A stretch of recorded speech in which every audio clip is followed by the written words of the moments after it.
Hello everyone, welcome to Genic education.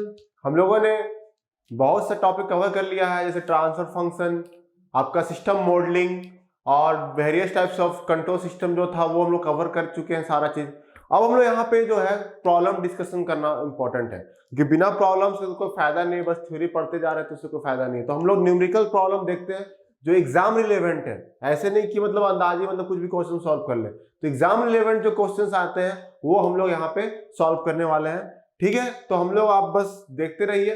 Question 1 से आप deal करना स्टार्ट करते हैं हम लोग। चलिए ठीक है, तो हम लोग क्वेश्चन देखते हैं। पहला 2 क्वेश्चन मैंने यहाँ पे लिखा हुआ है, उसको आप लोगों को पहले सॉल्व करना है, उसके बाद आप यहाँ पे मेरा एक्सप्लेनेशन देखेंगे। तो पहला क्वेश्चन जो है यहाँ पे क्या है मैं उसे पढ़ता हूँ। ठीक है, तो in an open loop control system, पहला जो है in an open loop control system, पहला ए ऑप्शन दिया हुआ है, output is independent of control input, output is dependent on control input. Third है only system parameter have effect on the control output, और D option जो है none of the above. तो हम लोग ओपन लूप कंट्रोल सिस्टम का definition ही बताया था, याद है आपको, कि उस पे आउटपुट जो है, आउटपुट का जो एक्शन है कंट्रोल इनपुट पे डिपेंडेंट नहीं होता है। Output is not dependent on the controlling action, या तो कंट्रोल का जो कंट्रोलर का एक्शन जो होता है उस पर डिपेंड नहीं करता है। तो यहाँ पे क्लियरली आपको दिख रहा है कि इसका आंसर क्या होना चाहिए, ए होना चाहिए। इसका आंसर क्या होना चाहिए, ए।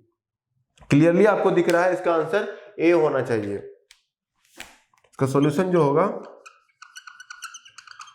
ए, कि मैंने आपको उस वाले टॉप 5 लेक्चर में बताया था कि कंट्रोल जो ओपन लूप कंट्रोल सिस्टम होता है उसमें डायरेक्टली एक इनपुट देते हैं, कंट्रोलर होता है, प्रोसेसर होता है, फिर आउटपुट मिलता है। कोई डिपेंडेंसी यहाँ पे नहीं दिखता है आउटपुट का इनपुट के साथ, या तो कंट्रोलर के साथ कोई डिपेंडेंसी नहीं होता है। इसलिए क्या होगा, पहला ऑप्शन जो होगा output is independent of control input. Second जो option output is dependent on control, ये तो क्लोज लूप में होता है, जबकि सब क्लोज लूप में होता है। Only system parameter have effect on the control output. ये भी गलत है, क्योंकि हम लोग डायरेक्टली क्या देते हैं, इनपुट देते हैं जैसे ही, उसी तरह आउटपुट देते हैं। आउटपुट कोई किसी भी सिस्टम के एलिमेंट से कोई लेना देना नहीं होता है, क्योंकि ये स्टेट ऐसा रहता है, कंट्रोलर होता है, फिर प्रोसेसर, और यहां पे आउटपुट आता है।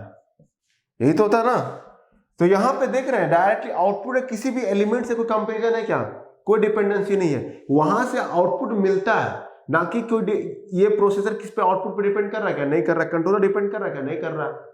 समझ रहे हैं ना। तो वही इसका मतलब है कि only system parameter have effect on the control output. ऐसा कुछ नहीं है, कोई पैरामीटर का यहाँ पे इफेक्ट नहीं है आउटपुट के साथ, या कोई यहाँ पे एलिमेंट का भी डिपेंड नहीं है आउटपुट के साथ। ठीक है, तो ऑप्शन ए जो है यहाँ पे क्लियरली लग रहा है, ऑप्शन ए जो है यहाँ पे करेक्ट दिख रहा है। ठीक है, सेकेंड क्वेश्चन है, आप लोग इसको पढ़िए, बनाने की कोशिश कीजिए। पहला सोचिए इसमें क्या दिया हुआ, for open control system which of the following is incorrect. बोल रहा है कौन सा ओपन कंट्रोल सिस्टम में कौन सा यहाँ पे जो है ऑप्शन है वो इनकरेक्ट है, मतलब रॉन्ग है, कहने का मतलब ये है। तो पहला देखिए क्या है, लेस एक्सपेंसिव। पहला क्या है, लेस एक्सपेंसिव। बी क्या है, recalibration is not required for maintaining the required quality of the output. Third क्या है, construction is simple. Of D क्या है, error are caused by disturbance. ठीक है ना। तो पहला जो है दिख रहा है आपको लेस एक्सपेंसिव। तो ओपन कंट्रोल सिस्टम जो होता है उसमें क्या होता है, सिंपली कंट्रोलर, प्रोसेसर, आउटपुट और इनपुट होता है। ठीक है, तो ऑफ कोर्स ही बात है, इसमें कोई फीडबैक नहीं होता है। फीडबैक होता है क्या, नहीं होता है। तो यहां पे ये करेक्ट है, खर्च कम लगेगा इसको बनाने में, क्योंकि फीडबैक का जो खर्च होता है, एडर का जो एक्स्ट्रा खर्च होता है वो सब यहाँ पे घट जाएगा, क्योंकि क्लोज लूप सिस्टम में एक्स्ट्रा हम लोग फीडबैक लगाना पड़ता है। क्लियर है ना। तो यहाँ ये करेक्ट है, तो यहाँ पे इनकरेक्ट पूछा है, जो भी गलत है। तो ये तो करेक्ट है ना, लेस एक्सपेंसिव होता है उसके हिसाब से, तो ये सही है। मतलब यहाँ के हिसाब से क्वेश्चन जो है ये रॉन्ग होगा, क्योंकि ये करेक्ट है। दूसरा क्या दिया हुआ है, थर्ड देखिए, बी को हम एक्सप्लेन करेंगे। Construction is simple. Construction simple है ना, सिंपली एक स्ट्रेट लाइन में ही खत्म हो जा रहा है। कोई कॉम्प्लेक्स कंस्ट्रक्शन नहीं है कि मतलब एक फीडबैक आ रहा है, यहाँ पे एडर लगा हुआ है, दोनों कंपेयर हो रहा है, फिर एक्चुएटिंग सिग्नल मिल रहा है, कंट्रोलर है, फिर उसका आउटपुट मिल रहा है, मैनिपुलेटेड सिग्नल मिल रहा है। ऐसा कुछ जैसे क्लोज लूप में होता है वैसे यहाँ पे हम लोग को नहीं दिखने को मिल रहा है, मतलब ये भी रॉन्ग होगा। कंस्ट्रक्शन सिंपल है, इसका मतलब इस क्वेश्चन के हिसाब से ये गलत है, कंस्ट्रक्शन इज सिंपल। ये करेक्ट है ना, क्योंकि कंस्ट्रक्शन इसका सिंपल है। थर्ड क्या है, error are caused by the disturbance. ये मैंने डिफरेंस में भी लिखाया था कि अगर कोई डिस्टर्बेंस आता है, जैसे एक्सटर्नल डिस्टर्बेंस होता है, जैसे टेम्परेचर चेंज, सडनली क्या हो, टेम्परेचर चेंज होता है, प्रेशर चेंज होता है, तो उसके आउटपुट पे क्या होता है, अफेक्ट पड़ता है, उसके हिसाब से सिस्टम जो है अफेक्ट होता है, तो आउटपुट को हम लोग को आउटपुट जो है कंटिन्यूअसली चेंज हो रहा है, तो एरर भी, आउटपुट चेंज नहीं हो रहा है, एरर आने का चांसेस होता है, डिस्टर्बेंस से टेम्परेचर चेंज होता है तो उससे एरर हो सकता है, तो आउटपुट में भी वैरी होगा, जो भी फाइनल वैल्यू डिजायर्ड वैल्यू होता है उससे वैरी कर सकता है, इसलिए एरर जो है आर कॉज्ड बाय डिस्टर्बेंस। तो यहाँ भी ये भी इसके हिसाब से करेक्ट है, लेकिन ये यहाँ पे रॉन्ग है। अब आगे हम लोग देखते हैं बी ऑप्शन जो है, recalibration is not required for maintaining the required quality of the output. Clear है? तो रिकैलिब्रेशन पर नोट पॉइंट आप लिख लिए कि रिकैलिब्रेशन का मतलब क्या होता है, रिकैलिब्रेशन का मतलब क्या होता है।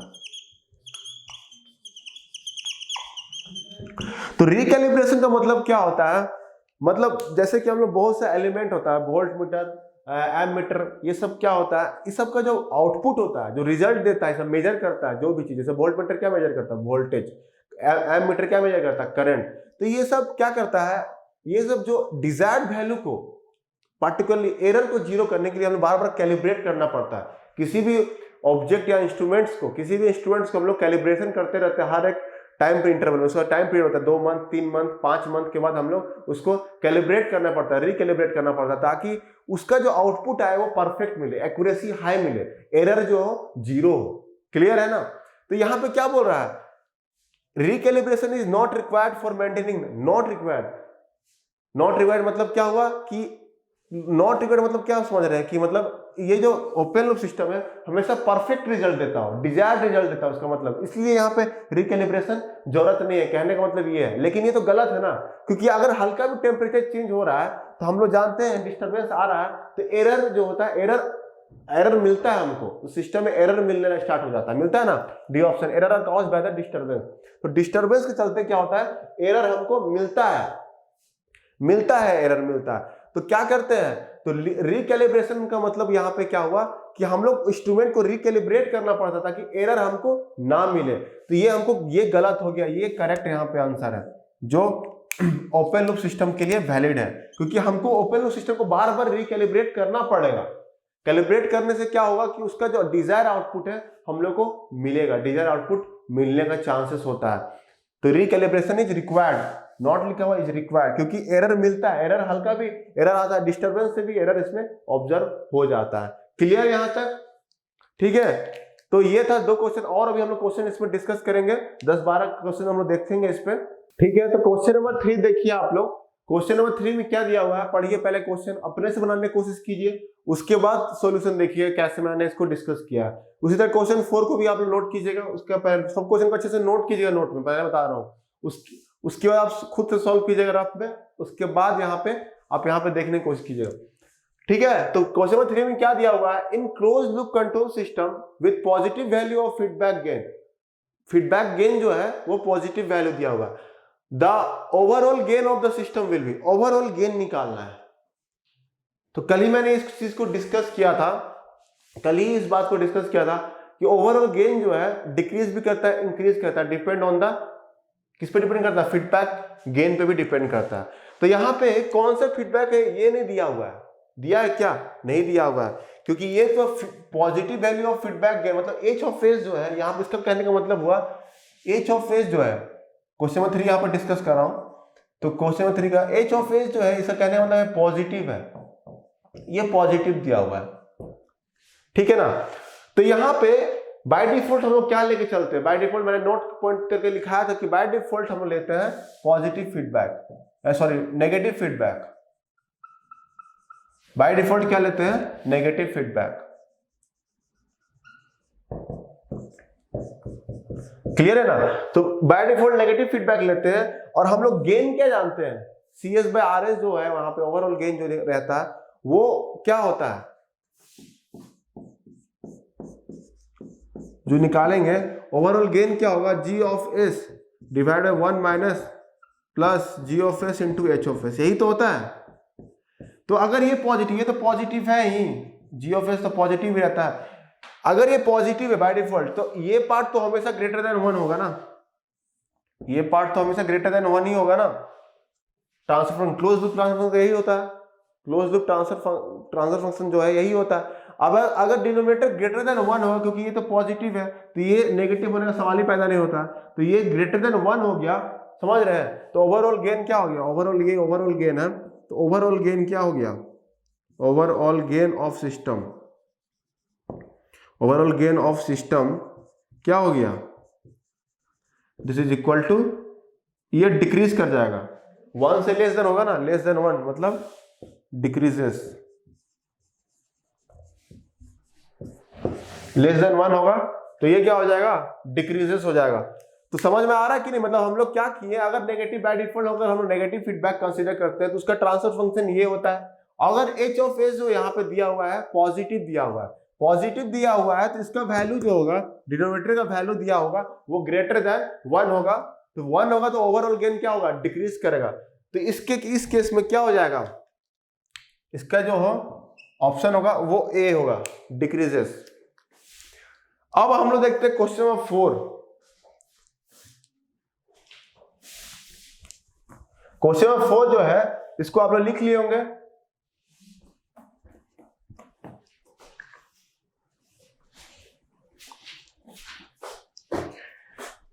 क्वेश्चन नंबर 4 बोल रहा dash has tendency to oscillate, dash has tendency to oscillate है। तो पहला क्या, इसमें क्या ऑप्शन होगा, open loop system, close loop system, आपके हिसाब से क्या होना चाहिए बताइए, किसका ज्यादा टेंडेंसी है ऑसिलेट करने का, इस चीज को आप बताइएगा। तो ऑसिलेशन जितना ज्यादा होगा उतना ज्यादा सिस्टम जो है अनस्टेबल होगा, इस बात को आप ध्यान रखिएगा। ज्यादा अगर सिस्टम अगर ऑसिलेट करता है तो वो सिस्टम क्या हो जाता है, अनस्टेबल होता है, ठीक है, क्योंकि ऑसिलेशन वो स्टेबल नहीं, स्टेबल मतलब हो गया कि वो रीच कर चुका, मतलब शांत है, समझ रहे ना। अगर ऑसिलेशन बार बार ऑसिलेशन हो रहा है सिस्टम में तो वो क्या हो गया, सिस्टम जो है वो अनस्टेबल है, कभी स्टेबल हो रहा है कभी अनस्टेबल हो रहा है। तो हम लोग क्या लिखाए थे यहाँ पे, हम लोग जानते हैं कि open loop system generally stable होता है, स्टेबल होता है क्योंकि उसमें कोई जो भी इनपुट दिए डायरेक्टली हमको आउटपुट मिलता है, कोई आउटपुट में फ्लक्चुएशन नहीं होता, या तो कंट्रोलर एक्शन जो है आउटपुट पर डिपेंड नहीं करता है, तो एरर हम लोग को मिलता नहीं है, ना एरर का हमको पता चलता है यहाँ पे, ठीक है। तो एरर का पता नहीं चल पाता है यहाँ इस केस में, किसमें, ओपन लूप सिस्टम हमको एरर के बारे में कोई पता नहीं चलता है। तो ओपन लूप सिस्टम जो जनरली हम लोग स्टेबल रहता है, लेकिन क्लोज लूप सिस्टम में ऐसा नहीं होता है। क्लोज लूप सिस्टम में क्या होता है कि इसमें बार बार हमको जो कंट्रोलर आउटपुट जो है कंट्रोलर पर हमको मिलता है, बार बार आउटपुट जो है कंट्रोलर पर फीडबैक होता है, तो उसके चलते क्या होता है कि हमको एरर का पता चलता है। तो यहाँ पे क्या होता है सीन कि ये डिपेंड करता है कि वो स्टेबल, कभी भी कंट्रोलर जो है अनस्टेबल हो सकता है, डिपेंड करता है कि फीडबैक ज्यादा ओवर करेक्ट ना कर दे। तो उस केस में अगर अनस्टेबल होता है तो ऑसिलेशन किस में ज्यादा चांसेस है, क्लोज लूप सिस्टम में, क्योंकि ये क्लोज लूप सिस्टम ही कभी अनस्टेबल हो सकता है, स्टेबल भी हो सकता है, कभी अनस्टेबल भी हो सकता है, depend on the poles, clear है ना। तो ये क्या होगा यहाँ पे, क्लोज लूप सिस्टम जो है बी ऑप्शन यहाँ पे इसका करेक्ट होगा कि क्लोज लूप सिस्टम जो टेंडेंसी जो है ऑसिलेट करने का ज्यादा क्लोज लूप सिस्टम होगा, क्योंकि जब भी ऑसिलेशन जनरली किस में होता है, अनस्टेबल सिस्टम में, तो टेंडेंसी किस में होता है, क्लोज लूप सिस्टम में, क्योंकि ये तो हमेशा स्टेबल सिस्टम है। क्लियर यहां तक। तो आगे देखते हैं question number 5। Genic Prime is the new features by Genic Education where you will get 450 plus video series questions explanation, Prime Facebook group for doubt solving, assignments, live sessions and many more. If you are interested then visit website and join quickly. For any query call on 9837933283. ठीक है, तो इसमें question number 5 और question number 6 मैंने note कर दिया है, इसको आप पहले नोट करेंगे, उसके बाद खुद से सॉल्व करने की कोशिश करेंगे, उसके बाद यहाँ पे सॉल्यूशन देखेंगे। तो पहला क्वेश्चन जो देखे क्वेश्चन नंबर 5 जो है, देखिए which one of the following system is open loop. यहाँ बताना है कि कौन इस सिस्टम में ओपन लूप है। पहला है the respiratory system of man, second है a system for controlling the movement of the slides of a copying mill machine, ठीक है, movement of the slide copying mill machine, a thermostatic control, और D है traffic light control. तो आप यहां सोचिए, खुद से सोचिए कि नहीं सर 4 ऑप्शन में क्या ऑप्शन करेक्ट होगा। पहला बात ये सोचिएगा, जो भी सॉल्यूशन बनाइएगा उसको हमको एक कमेंट भी भेज सकते हैं, इसको अगर आपको डालना है तो ग्रुप में भी डाल सकते हैं इस चीज को। चलिए, तो मैं यहाँ पे आपको एक्सप्लेन करता हूं। तो पहला है the respiratory system of man. तो रेस्पिरेटरी सिस्टम ऑफ मैन क्या है, हम लोग खुद ह्यूमन बींग्स हैं, तो ह्यूमन बींग्स का मैंने आपको अच्छे से बताया था कि क्या होता है, ये क्लोज लूप कंट्रोल सिस्टम होता है, ठीक है। क्योंकि हम लोग का एक्शन ब्रेन, हमको कुछ ऑब्जेक्ट को पकड़ना है तो मेरा brain as a controller work करेगा और मेरा हाथ ऐसे प्रोसेसर का वर्क करेगा, और जितना बीच का डिस्टेंस होगा ऑब्जेक्ट के और मेरे हैंड के बीच का वो हमारे फीडबैक होगा, ठीक है ना। आउटपुट एक तरह से कंट्रोल आउटपुट मिलेगा और हम वही फीडबैक रहेगा हमारा, ठीक है ना। तो रेस्पिरेटरी सिस्टम ऑफ मैन क्या है, रेस्पिरेटरी सिस्टम ऑफ मैन क्या है कि हम लोग ये सिस्टम जो है, पहले लंग्स मतलब सांस लेने, इनहेलिंग और हम लोग बाहर जो सांस छोड़ने का प्रोसेस को ही रेस्पिरेटरी सिस्टम कहते हैं, ठीक है। सांस लेना और सांस छोड़ना, ठीक है। तो सांस जब हम लेते हैं तो वो एज अ, यहाँ पे आपको लग रहा है सर हम सांस तो ऐसे डेली चल ही रहा है, सांस ले रहे हैं छोड़ रहे हैं, ले रहे हैं छोड़ रहे हैं, कोई कंट्रोल कहाँ है, ये गलत सोचते हैं। क्योंकि अगर आप दौड़ते दौड़ते थक जाते हैं, आप सपोज दौड़ते हैं थक जाते हैं, तो उस समय क्या होता है, आपका ब्रीदिंग सिस्टम जो है, रेस्पिरेटरी सिस्टम जो है बढ़ जाता है, आप बहुत तेज में सांस लेते हैं, याद है ना, आपको ध्यान, आप एक्सपीरियंस कीजिए, आप बहुत तेज में सांस लेते हैं। इसका मतलब क्या हुआ कि बॉडी जो है आपके आउटपुट के हिसाब से काम कर रहा है, या तो आपका रेस्पिरेटरी सिस्टम जो है आपके रिक्वायरमेंट के हिसाब से काम कर रहा है। ऑटोमेटिक नहीं है कि आप सेम अमाउंट ऑफ एयर हमेशा नहीं ले रहे हैं, कि मतलब जो ले रहे हैं वही छोड़ रहे हैं, ऐसा नहीं है। डिपेंड करता है कि आपका बॉडी जो है कैसा फीडबैक दे रहा है। अगर आप बहुत थके हुए हैं तो आपको बहुत ज्यादा सांस लेना है, तो उसके हिसाब से आपका बॉडी भी, आपका रेस्पिरेटरी सिस्टम भी काम कर रहा है कि नहीं, बहुत ज्यादा बॉडी थका हुआ है तो ज्यादा इसको एयर का जरूरत है, ज्यादा ऑक्सीजन का जरूरत है, तो आप इसलिए बहुत तेज वहां पे सांस लेते हैं। इसलिए ये जो होगा ये क्लोज लूप सिस्टम है, अकॉर्डिंग टू आपके बॉडी के हिसाब से ये फीडबैक मिल रहा है आपके, और उसी के हिसाब से काम कर रहा है, सांस लेना छोड़ना उसी हिसाब से कर रहा है। सेकेंड जो है, system for controlling the movement of the slides of a copying mill machine. कॉपिंग mill machine में क्या होता है, स्लाइड बोल रहा है, तो वो क्या होता है, एक कॉपी होता है, रखाते जाते जाता है, कंटिन्यू जाते रहता है स्लाइड, ठीक है। तो ये क्या होता है, कॉपिंग जो मिल होता है, जैसे ऑब्जेक्ट उसमें पड़ता है वो ऑटोमेटिक कॉपी करता है, उसको स्लाइड कर देता है, ठीक है। अब ऑब्जेक्ट जैसे ऑब्जेक्ट बंद होता है तो वो रुक जाता है ऑटोमेटिक, क्योंकि ऑब्जेक्ट नहीं पड़ता, ये सेंस कर रहा है, ऑटोमेटिक सेंस कर रहा है कि जब उसको ऑब्जेक्ट पढ़ रहा है तो वो स्लाइड करेगा या कॉपी करेगा, ठीक है। और जब ऑब्जेक्ट उसके ऊपर नहीं पड़ रहा तो वो स्टॉप हो जा रहा, तो ये इसके ऊपर, उसके ऊपर एक सेंस है, फीडबैक है कि नहीं, जब उसको ऑब्जेक्ट पड़ेगा तो तुमको कॉपी करना है, स्लाइड ऑफ ए कॉपिंग मशीन, और कॉपी करना है और स्लाइड करना है, ये आपको वो सेंस उसको कर पाता है, ठीक है। और जब ऑब्जेक्ट नहीं पड़ता उसके ऊपर तो वो ऑटोमेटिक स्टॉप हो जाता है, इसलिए ये भी क्या है, क्लोज लूप सिस्टम है, ठीक है। थर्ड जो है, थर्मोस्टैटिक कंट्रोल। थर्मोस्टैटिक कंट्रोल तो मैंने आपको बताया था एसी के एग्जांपल लेकर के, एसी में ही जो सेंसर लगा होता है वो थर्मोस्टैट ही रहता है, और थर्मोस्टैटिक कंट्रोल वही होता है जो टेम्परेचर को कंट्रोल कर रहा है, यहाँ पे टेम्परेचर को सेंस कर रहा है, अकॉर्डिंगली वो वर्क कर रहा है, इसलिए थर्मोस्टैटिक कंट्रोल भी यहाँ पे क्लोज लूप सिस्टम है। बाकी जो लास्ट बच जाता है वो है ट्रैफिक कंट्रोल सिस्टम। ट्रैफिक जो लाइट कंट्रोल सिस्टम है, यहाँ पे मैंने आपको अच्छे से बताया था कि वो टाइमर के हिसाब से वर्क करता है, जितना देर अगर आपका ट्रैफिक नहीं भी है तो आपको वेट करना पड़ता है, कभी आप ट्रैफिक में जब घूमते होंगे तो आपको पता चलता होगा कि ट्रैफिक नहीं भी है तभी टाइमर आ जाता है 30 सेकंड, तो आपको 30 सेकंड तो वेट करना पड़ता है, क्योंकि ट्रैफिक सिस्टम को टाइमर के हिसाब से चलाया है। यहाँ पे कोई नहीं, ऐसा कोई सिस्टम नहीं बना हुआ है कि ट्रैफिक नहीं है तो ऑटोमेटिक वहां पे टाइमर नहीं लगेगा, ऐसा कोई सिस्टम नहीं है। तो इसलिए ये क्या होगा, this is the example, this is the correct है, ये हो जाएगा ओपन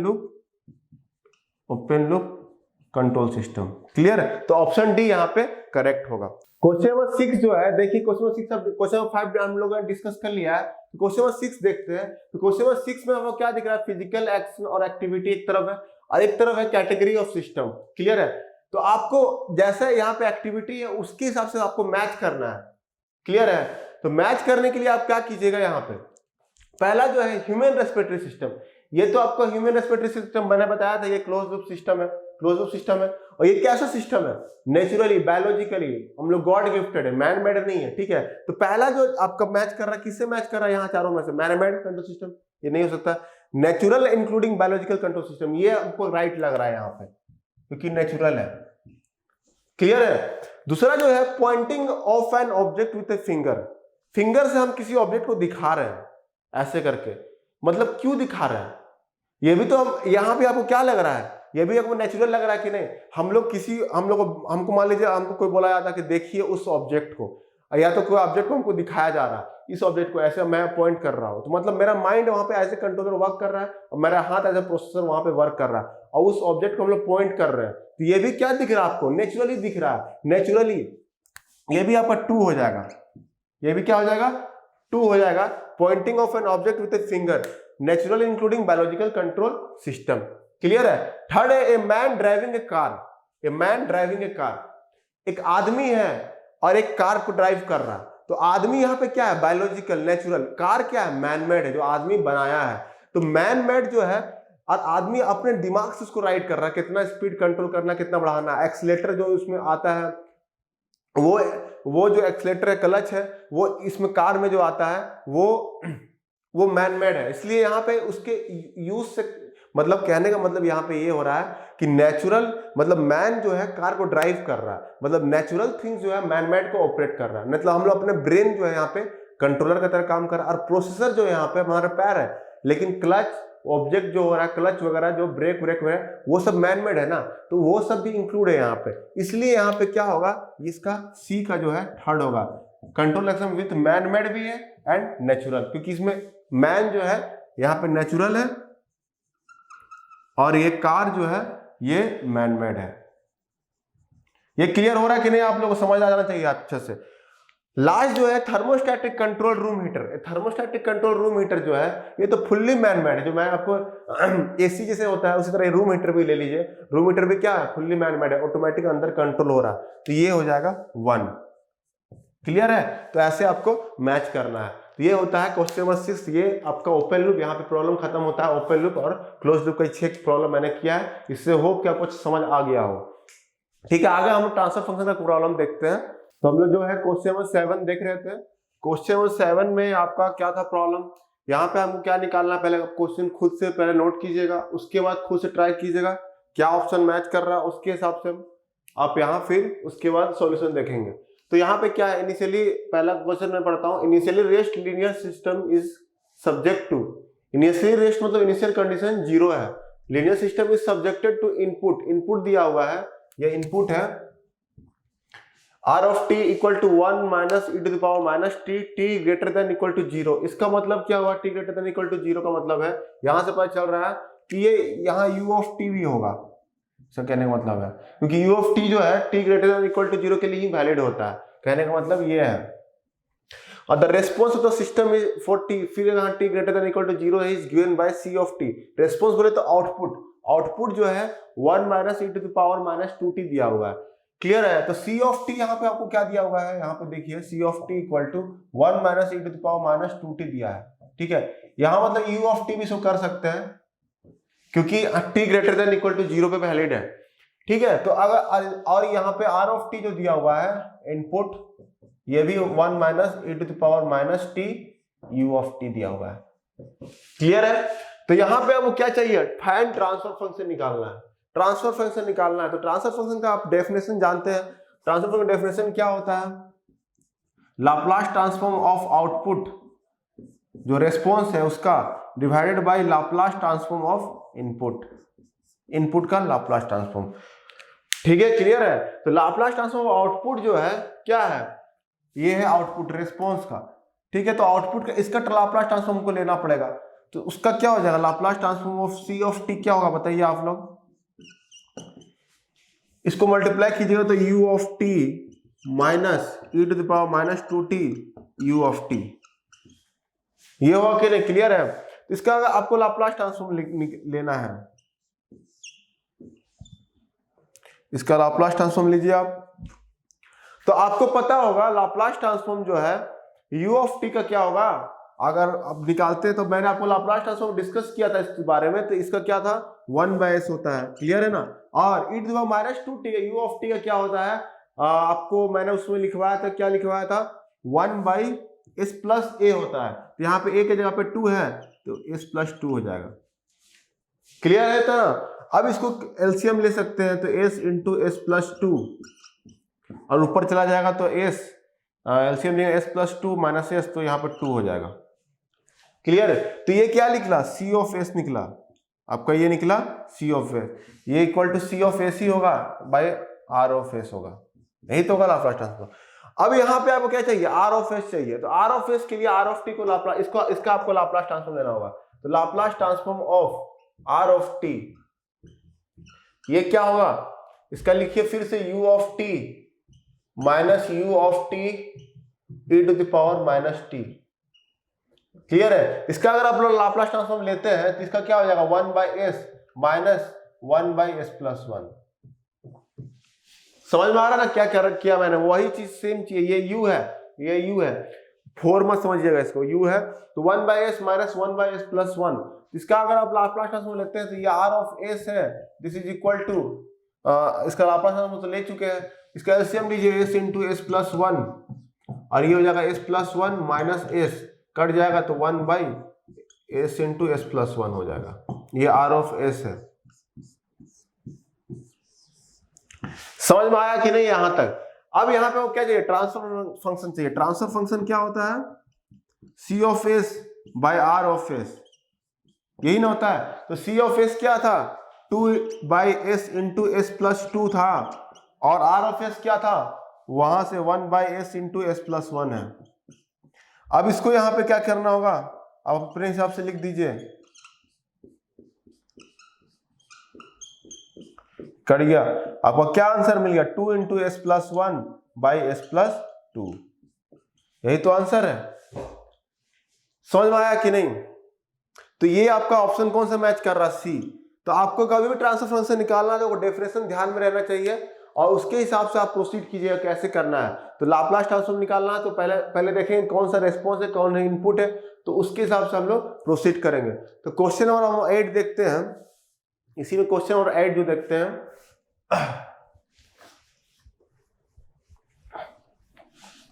क्वेश्चन नंबर 8 में क्या दिया हुआ है?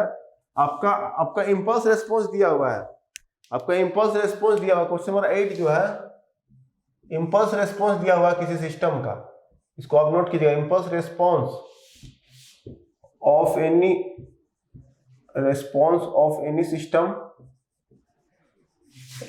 Any system is e to the power minus 10t, यहां पे 5 भी है, 5 × 10 माइनस 10t। इसमें बोल रहा फाइंड द स्टेप रेस्पॉन्स। आपको क्या निकालना है? स्टेप रेस्पॉन्स निकालना है। क्लियर है? इसका स्टेप रेस्पॉन्स आपको निकालना है। आप सोचिए कैसे निकालिएगा इसका।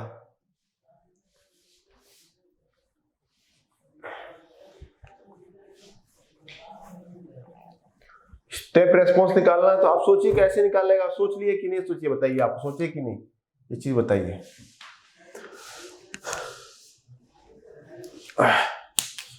तो यहां पे आपको क्या दिख रहा है? यहां पे वो क्या दिख रहा है? इंपल्स रेस्पॉन्स मतलब क्या बताया था? जब यूनिट इंपल्स देते हैं, हम लोग यूनिट इंपल्स सिग्नल देते हैं तो हम लोग को उसका आउटपुट को हम लोग इंपल्स रेस्पॉन्स बोलते हैं। तो इंपल्स रेस्पॉन्स बोले तो यहां पे जब इनपुट क्या दिए हैं हम लोग? इनपुट दिए हैं, इनपुट जब डेल ऑफ टी दिया रहता है तो उस समय उसका जो रेस्पॉन्स होता है, इसका रेस्पॉन्स को हम लोग क्या बोलते हैं? Impulse response. रेस्पॉन्स को हम लोग इंपल्स बोलते हैं। उसी तरह जब स्टेप इनपुट देंगे तो उसकी रेस्पॉन्स को क्या बोलते हैं? Step response. तो हमको स्टेप रेस्पॉन्स निकालना है, मतलब हमको क्या समझना है कि हम लोग, इसका मतलब हुआ कि जब इनपुट अब क्या हो गया? स्टेप इनपुट दिए, तब उस केस में आपको स्टेप रेस्पॉन्स कैलकुलेट करना है। तो ठीक है, तो यहां पे आपको क्या दिया हुआ? इंपल्स रेस्पॉन्स इक्वल टू दिया हुआ है, इंपल्स रेस्पॉन्स इक्वल टू क्या दिया हुआ है? Impulse response equal to 5 × e to the power minus 10t। Clear है? अब इसको देखिए, इसको बनाने से पहले आपको 2-3 पॉइंट हम नोट करवाते हैं, उसको अच्छे से नोट करके लिखिएगा। तो नोट पॉइंट में क्या लिखिएगा? एक पॉइंट जो होता है, अगर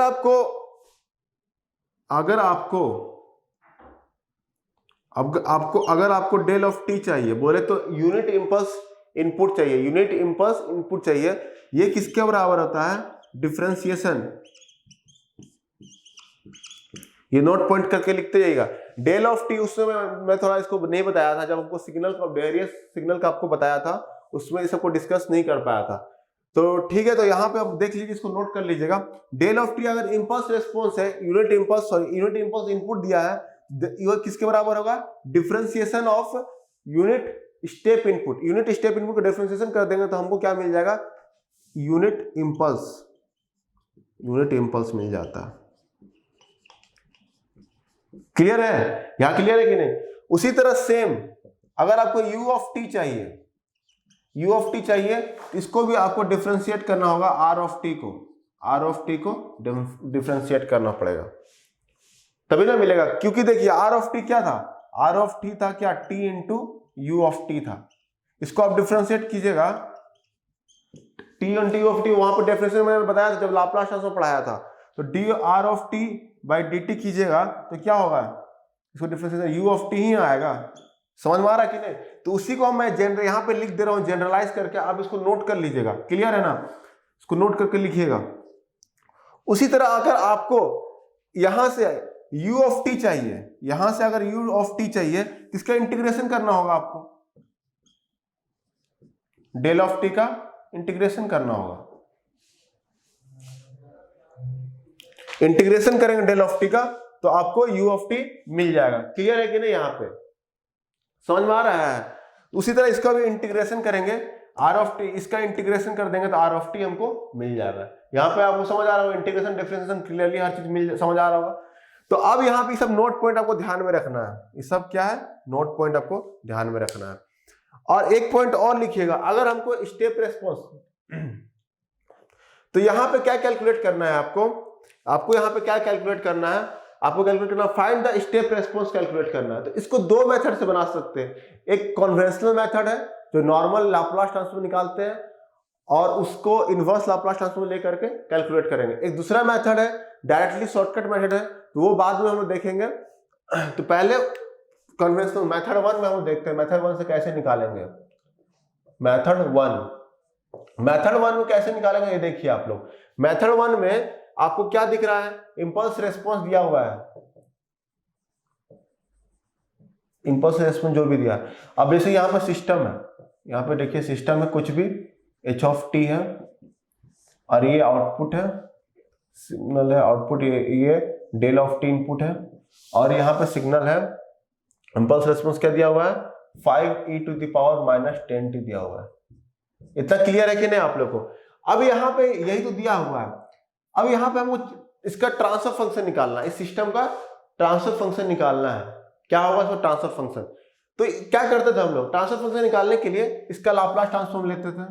तो इसका लाप्लास ट्रांसफॉर्म क्या होगा, डेल ऑफ टी का याद कीजिए, लाप्लास ट्रांसफॉर्म क्या था, 1 था। इसलिए मैंने वहां पे आपको बताया था कि लाप्लास ट्रांसफॉर्म इंपॉर्टेंट क्यों है, क्योंकि आगे जाके मैं डायरेक्ट इसका रिजल्ट लिखूंगा इसलिए।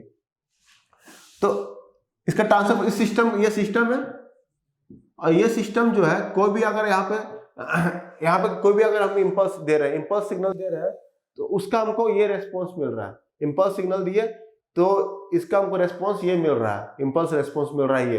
तो हमको इस सिस्टम का निकालना है ट्रांसफर फंक्शन। तो ट्रांसफर फंक्शन निकालने के लिए हम क्या करते हैं, मैंने बताया था क्या, डायरेक्टली एक दूसरा फॉर्मूला जो बताया था, क्या बताया था दूसरा formula, Laplace transform of impulse response.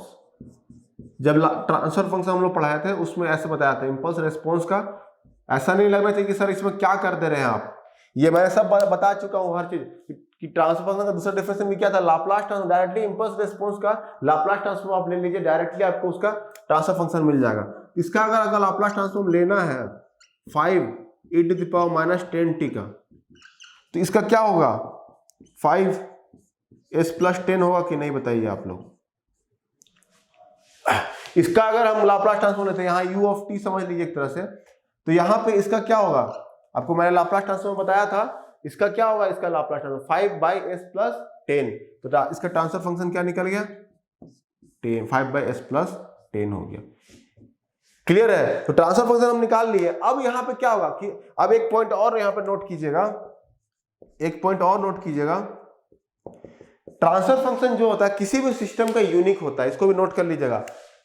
Transfer function of any system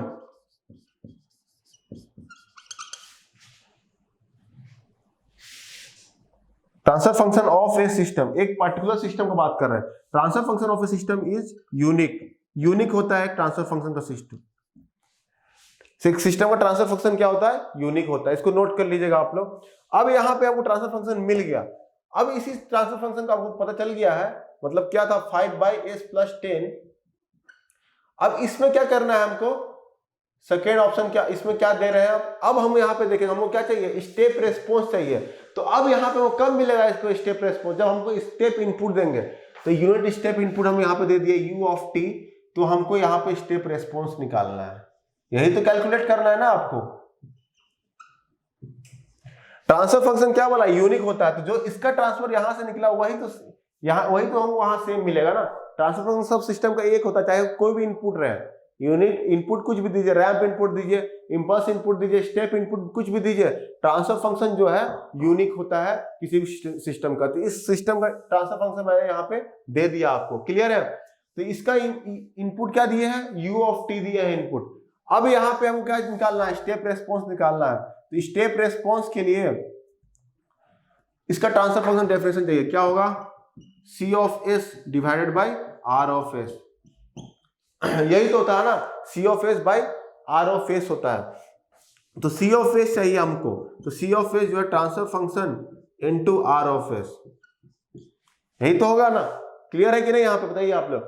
तो R(s) जो है यहाँ पे T(s) क्या है 5/s + 10 और इनटू R(s) क्या है, u(t) का लाप्लास ट्रांसफॉर्म क्या हो जाएगा 1/s, तो 1/s कर दिए यहाँ पे हम। यहां तक आपको समझ में आ रहा है कि नहीं, क्लियर कीजिए पहले। यहाँ u(t) का लाप्लास ट्रांसफॉर्म 1/s किए, स्टेप रेस्पॉन्स निकालना है, मतलब C(t) निकालना है, स्टेप रेस्पॉन्स मतलब C(t) निकालना है यहाँ पे t। तो C(s) निकाल लेंगे, उसको जब इनवर्स लाप्लास ले लेंगे तो हमको C(t) मिल ही जाएगा ना। तो कॉन्वेंशनल मेथड जो है, मेथड 1, ये कॉन्वेंशनल मेथड है, काफी लंबा है, इसलिए यहाँ पे कॉन्वेंशनल शॉर्टकट में आपको बताऊंगा कि कॉन्वेंशनल है। तो ये ऐसे बनता है, पहले उसके सिस्टम का ट्रांसफर फंक्शन निकाले, उसके बाद यहाँ पे देखें स्टेप इनपुट दे करके, उसके बाद वहां से हमको C(s) का वैल्यू मिलेगा। अब यहाँ पे C(s) का वैल्यू आपको निकालना है, तो यहाँ पे फिर आपको क्या करना होगा, पार्शियल फ्रैक्शन लगाना होगा, पार्शियल फ्रैक्शन लगाना होगा। तो यहां से आपको क्या मिल जाएगा, C(s) का क्या हो जाएगा, a/s प्लस b/s + 10, ये आपका हो जाएगा क्या, into this is equal to, यही तो होगा ना। अब इसमें आपको कैलकुलेट कीजिए a/s + b, a और b का वैल्यू आप कैलकुलेट करने जा रहे हैं, आप लोग आपको आता होगा, आई होप। यहाँ a और b का वैल्यू पुट कैलकुलेट करना है आपको। तो यहाँ पे जब कैलकुलेट कीजिएगा तो a का वैल्यू आएगा, a का वैल्यू 0.5 आएगा और b का वैल्यू आएगा -0.5। यहां तक क्लियर हुआ कि नहीं, आपको बताइए। a का वैल्यू क्या आएगा 0.5 और b का वैल्यू क्या आएगा -0.5। आप कैलकुलेट कर लीजिएगा इसको, इतना एक्सपेक्ट करके चल रहे कि आपको ये सब आता हो।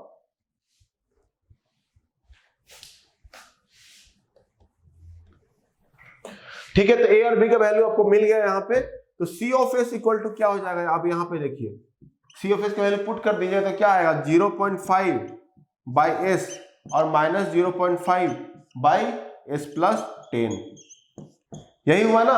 अब इसका इनवर्स लाप्लास ट्रांसफॉर्म लीजिए, inverse Laplace transform, inverse Laplace transform.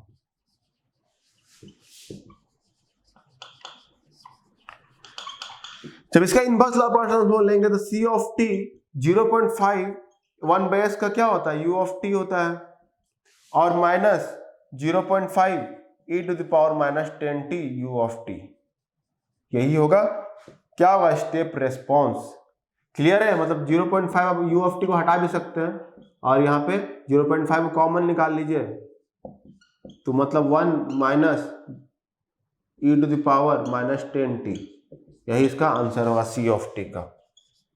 देख रहे कितना लंबा है, कितना लंबा गया ये प्रोसेस। मतलब पहले आपको क्या किया, लाप्लास ट्रांसफॉर्म निकालना पड़ा इसका इंपल्स रिस्पॉन्स का, उससे आपको ट्रांसफर फंक्शन मिला। ट्रांसफर फंक्शन जो है यूनिक होता है किसी सिस्टम का, तो इसलिए वहां पे पुट किया उसका वैल्यू। अब जब उसमें स्टेप इनपुट दिए, अब उसके बाद देखिए C(s) क्या मिला अपने को, वो C(s) जब निकला उसका फिर हम लोग क्या किए, इनवर्स लाप्लास ट्रांसफॉर्म निकाले, तब जाके हमको स्टेप रेस्पॉन्स मिला। स्टेप रेस्पॉन्स मतलब यहाँ पे C(t) ही निकालना है। मैंने पहले भी डिस्कस किया था स्टेप रेस्पॉन्स क्या होता है। जब यूनिट स्टेप देते हैं तो उसका जो रेस्पॉन्स मिलता है उसको बोलते हैं हम लोग स्टेप रेस्पॉन्स। क्लियर है कि नहीं, यहां तक बताइए आप लोग। अब इसी का अगर मेथड 2 देखते हैं, इसी का अगर मेथड 2 देखते हैं तो एक और नोट पॉइंट लिखिएगा,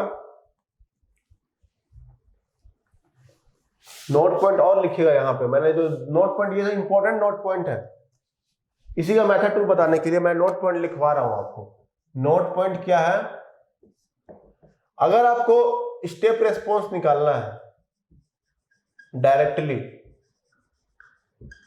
पहला स्टेप रेस्पॉन्स डायरेक्टली निकालना है तो इसको आप 0 से t इंपल्स रेस्पॉन्स को इंटीग्रेट कर दीजिए। समझ में आ रहा है कि नहीं क्या बोलना चाह रहे हैं? इसको अगर इंटीग्रेट कर दीजिएगा 0 से t, डायरेक्टली आपको स्टेप रेस्पॉन्स मिल जाएगा। सेकेंड, रैंप रेस्पॉन्स चाहिए,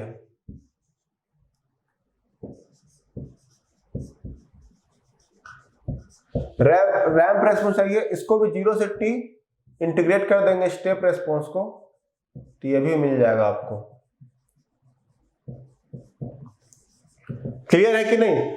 तो यहां पे आपको ऐसे कैलकुलेट किया जाता है। तो इस पॉइंट को भी आप नोट कर लीजिएगा, इसका भी इंपॉर्टेंट है, अपना अपना कहीं शॉर्टकट से बना सकते हैं। इतना बड़ा करने से अच्छा था कि डायरेक्टली यहां से आपको देख सकते थे कैसे बन जाएगा, एक लाइन में बन जाएगा। आप देखिएगा यहाँ पे, इसको हम मिटा नहीं रहे हैं, ये 0.5 था by S minus 0.5 by S plus 10, ठीक है। अब यहां देखिए हमको क्या चाहिए, स्टेप रेस्पॉन्स चाहिए। क्वेश्चन में क्या बोला गया, step response. Directly impulse response दिया हुआ है, दिया है ना, डायरेक्टली इसको इंटीग्रेट कर दीजिए, डायरेक्टली इंटीग्रेट कर दीजिए। समझ में आ रहा है? तो 0 से t क्या दिया है, 5e⁻−10t dt, ये दिया हुआ है। इसको इंटीग्रेट कीजिए आप लोग, इंटीग्रेशन करने तो आता होगा। 5e⁻−10t बाई -10, 0 से t। क्लियर है यहां तक? अब इसको पुट कीजिए वैल्यू, तो क्या होगा, 5e⁻−10t बाई -10, और यहां पे क्या हो जाएगा, माइनस, यहां पे 0 हो जाएगा तो माइनस प्लस 5/10। ये समझ में आया कि नहीं आपको, मैंने क्या किया यहाँ पे? क्लियर है? यहाँ पे देखिए मैंने पुट कर दिया। अब इसी में क्या कीजिए, इसको डिवाइड कीजिए तो 0.5 बाहर आ जाएगा, 0.5 बाहर निकाल दीजिए, यहाँ 1, और यहाँ पे आ जाएगा क्या, यहाँ मैंने 0.5 बाहर, तो यहाँ पे e⁻−10t बच जाएगा। ये क्लियर हुआ कि नहीं आपको, पहले बताइए। ये देखिए दोनों, ये दोनों और ये दोनों कितना स्लो, ये शॉर्टकट मेथड, ये मेथड 2 है, मेथड 2 ये शॉर्टकट है। शॉर्टकट से एक लाइन में आपको आंसर मिल गया। अब नहीं, अगर आपको ये पता नहीं था, ये फॉर्मूला अगर पता नहीं हो, ऐसे सोचिए ये फॉर्मूला कितना इंपॉर्टेंट है। डायरेक्ट अगर स्टेप रेस्पॉन्स निकालता है, इंपल्स रेस्पॉन्स दिया हुआ, डायरेक्टली आप इस फॉर्मूला से निकाल सकते हैं। तो स्टेप रेस्पॉन्स देख रहे हैं, एक लाइन में आपको आंसर मिल गया। और ये देखिए कन्वेंशनल मेथड में कितना लंबा आपको करना पड़ा। तो यहाँ पे आपको मैंने क्वेश्चन जो भी आ सकते थे मैंने डिस्कस कर दिया है। कुछ आप प्रैक्टिस करते रहिए, जो मैंने पढ़ाया उससे उतना ही प्रैक्टिस करते रहिए, ट्रांसफर फंक्शन को प्रैक्टिस करते रहिए, और डाउट जो होता है वो डालते रहिए, ग्रुप पे डालते रहिए। जो ग्रुप बना हुआ है कमेंट सेक्शन में जो आता है वो उसमें देखिएगा, उस ग्रुप पे ज्वाइन कीजिए, ज्यादा से ज्यादा ज्वाइन कीजिए, और जो भी डाउट होगा उसको अपलोड कीजिए एफबी में, हम लोग उसको सॉल्व करेंगे। जो भी है उसको प्रॉब्लम आपको सॉल्व किया जाएगा, ठीक है ना। तो आप सॉल्यूशन बनाते रहिए। फर्स्ट यूनिट के हिसाब से मेरा इतना यूनिट में इतना ही था, और जो भी क्वेश्चन एनालॉजी के हिसाब से वो टेबल में देख लीजिएगा, वो एनालॉजी में जो है उस टेबल को पढ़िएगा, उस टेबल के रिलेटेड क्वेश्चन आ सकता है, तो उसको आपके उसके हिसाब से आप उसको ध्यान में रखिए। इसलिए मैंने उस टेबल को अच्छे से बनवा दिया था। क्लियर है ना? तो यहाँ पे आपको एक क्वेश्चन आप प्रैक्टिस करते रहिए। ट्रांसफर फंक्शन में आपका नॉर्मली इसी तरह क्वेश्चन पूछ दिया जाता है, 1 मार्क्स का कुछ भी पूछ सकता है, ठीक है ना। तो यहाँ पे आप प्रैक्टिस ज्यादा क्वेश्चन लगाइए, प्रैक्टिस कीजिए, लेकिन जो रिलेवेंट मैंने बताया उसी से रिलेवेंट प्रैक्टिस कीजिएगा। क्लियर है? तो मिलते हैं आपसे सेकेंड चैप्टर में, आगे स्टार्ट करेंगे हम नेक्स्ट लेक्चर से। Thank you.